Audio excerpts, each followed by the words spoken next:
Polisi lalu lintas itu hampir pingsan, namun dia tetap berkata dengan sabar. "Nyonya, saya sudah bilang berkali-kali, apa yang dia lakukan memang salah. Itu memang tidak bermoral, dan memang harus menerima kecaman dari masyarakat dan hati nurani. Lagi pula, jika Anda ingin mengatakan bahwa pasangan itu benar-benar marah, Anda hanya bisa menyerangnya beberapa kali. Ini bisa dimengerti, tapi satu-satunya hal yang ingin saya jelaskan adalah Anda tidak bisa melakukannya di jalan raya." "Tidak bisa melakukannya, kan?" Rika berkata dengan marah. "Tentu saja, saya akan segera melakukannya jika saya mengetahui hal semacam ini pada saat itu. Apalagi di jalan raya, bahkan di PBB, saya harus melakukannya saat itu juga." Polisi lalu lintas itu sangat tidak berdaya sehingga dia hanya bisa berkata, Oke, aku mengerti suasana hatimu, jadi aku tidak akan berkomentar. Lagi pula, suamimulah yang kami hukum hari ini. Poinnya telah dikurangi, dan informasi yang bagus juga telah diberikan. Sekarang, tenanglah dan tunggu putrimu menjemputmu dan suamimu, oke?" Rika mengertakkan gigi dan berkata, "Dia bukan suamiku." Oke, kata polisi lalu lintas itu dengan sabar.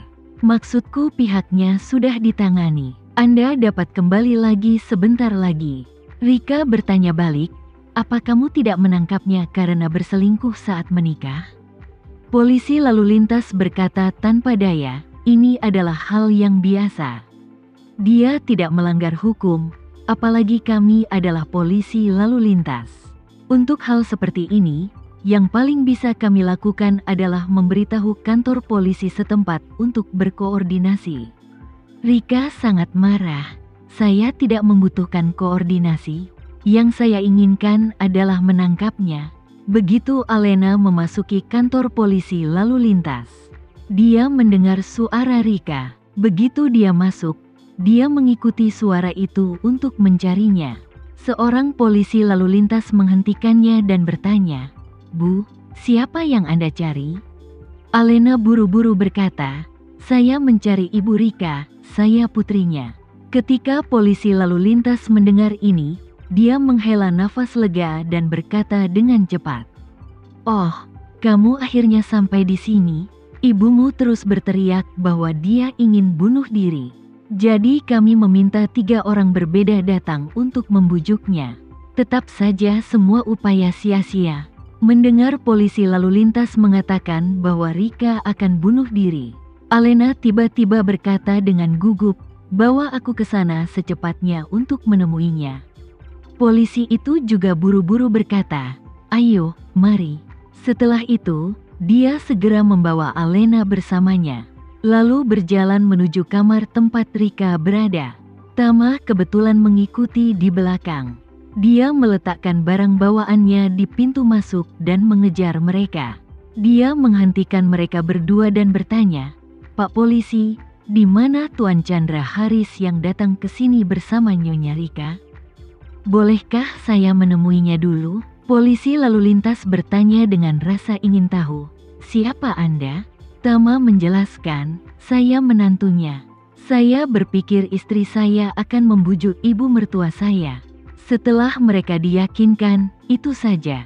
Kami akan membawa mereka pulang bersama-sama." Polisi lalu lintas berkata dengan cepat, "Oh, bagus sekali."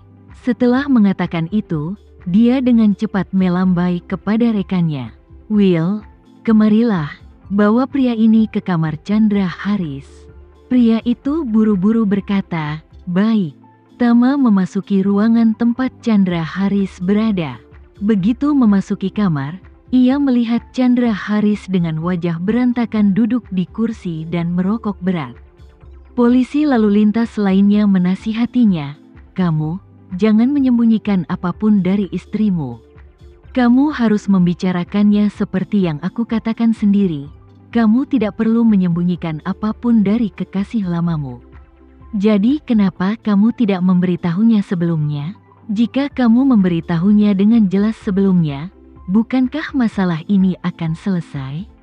Chandra Haris tidak menyadari bahwa Tama telah masuk. Dia menundukkan kepalanya dan merokok sambil berbohong. Aku tidak ingin menimbulkan masalah. Polisi lalu lintas itu tersenyum. Ayolah, kita semua laki-laki. Jika tidak ada yang salah, aku tidak sabar untuk memberitahumu masalah ini. Mengapa kamu tidak memberitahu istrimu tentang hal itu dan merahasiakannya begitu lama? Apa kamu tidak memiliki pemikiran lain di hatimu? Chandra Haris tidak tahu bagaimana menghadapinya untuk sementara waktu. Pada saat ini, polisi lalu lintas mendongak dan melihat Tama dan rekannya yang membawa Tama masuk dan saling memandang dengan pandangan bertanya. Laki-laki itu kemudian berkata, "Menantu Chandra Haris ada di sini, biarkan mereka ngobrol sebentar." Chandra Haris tiba-tiba mengangkat kepalanya dan tiba-tiba melihat Tama. Dia bergegas mendekat dan menangis dan berkata, "Tama, menantu laki-lakiku yang baik, aku sangat membutuhkanmu kali ini. Kamu harus membantuku." Kedua polisi lalu lintas itu bergegas keluar, meninggalkan Tama dan Chandra Haris di dalam kamar. Tama bertanya tanpa daya, "Ayah, apa yang terjadi?"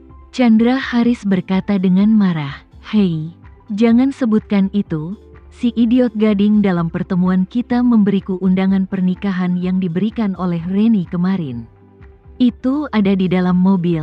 Aku telah menyuruhnya untuk meninggalkannya di sana. Tapi hari ini dia meneleponku tanpa malu-malu untuk mengingatkanku akan hal itu, seolah-olah dia memintaku untuk memberinya penghargaan atas hal itu. Ternyata bagus." Lalu Rika duduk di depanku.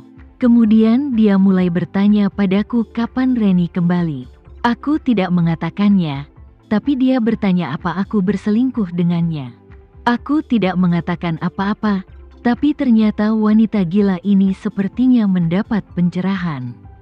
Dia duduk di sana dan mengoceh, dan dia menebak semuanya. Lalu dia mulai berkelahi denganku di jalan raya. Setelah itu, dia memandang Tama untuk meminta bantuan. "Menantuku yang baik, beri aku trik dan lihat apa yang harus kulakukan sekarang." Rika tidak hanya mengikutiku. Jika aku tidak bisa hadir, dia akan pergi ke pernikahan Reni untuk menanyakan kapan dia kembali. Bukankah ini akan merusak reputasiku di seluruh kota? Tama menghela nafas dan berkata, "Ayah, aku sudah memberitahumu tentang hal ini sejak lama. Segalanya mungkin menjadi buruk, tapi kau tidak mempercayainya." Chandra Haris menjelaskan, "Bukannya aku tidak percaya, aku hanya kurang beruntung." Tama bertanya kepadanya, "Lalu apa yang ingin ayah lakukan sekarang?" "Ayah dapat menemukan cara untuk menghentikan pernikahan.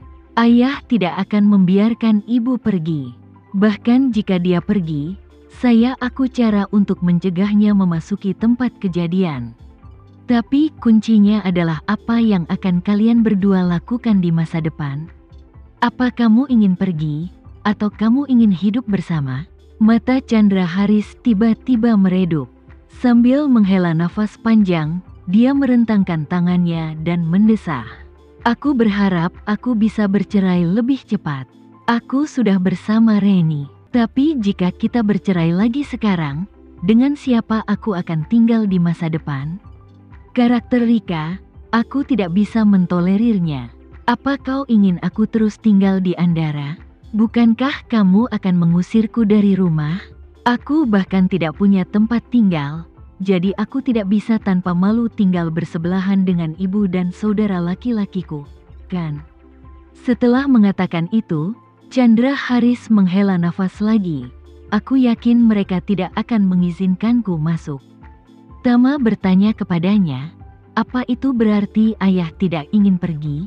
Chandra Haris berkata sambil tersenyum pahit, "Hei, meski aku sudah tua, jika kamu tidak bisa bercerai, maka tetaplah bersama.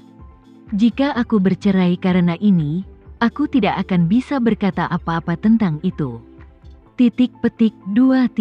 Aku tidak akan bisa menyembunyikannya jika berita menyebar. Lagi pula, apa pendapat Alena tentangku?" Aku tidak akan bisa menghadapinya.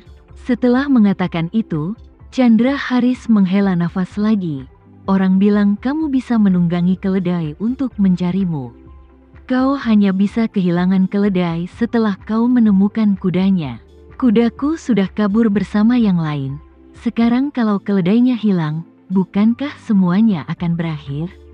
Dalam bisnis ini, aku menderita kerugian besar. Tama mendecakkan bibirnya. Ayah, sejujurnya, berpisah adalah hal yang paling sulit untuk ditangani saat ini. Kau tidak ingin bercerai atau pindah, dan kau tidak ingin orang lain menudingmu atau keberatan denganmu. Maka kunci dari solusinya adalah ibu harus membiarkan hati ibu benar-benar bisa mengatasi rintangan ini. Apa menurut ayah mudah menghadapi karakter yang pasti akan membalas?